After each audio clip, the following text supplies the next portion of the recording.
Jean-François Champollion, le déchiffreur des hiéroglyphes, affectionnait cette maison des champs de Vif.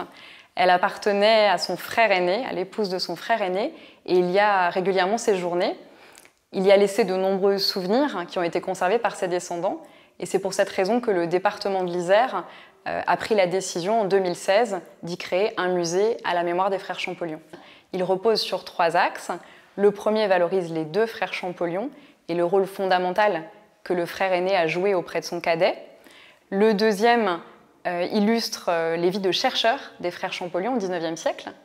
Et le troisième présentera la naissance d'une discipline qui est l'égyptologie. La maison de maître accueille le parcours d'expositions permanentes.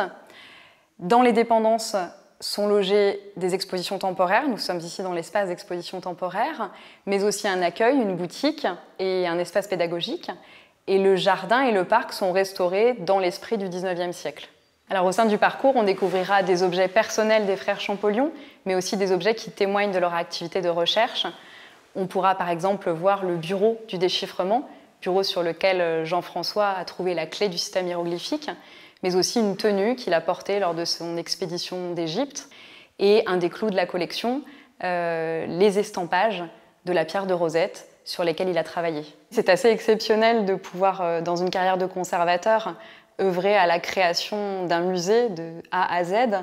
Et c'est une aventure passionnante d'écrire ce scénario de visite. Et puis c'est aussi pour moi une histoire d'avenir, puisqu'on se projette vers le futur fonctionnement de l'établissement, vers sa programmation, pour offrir un lieu de culture et de découverte aux visiteurs.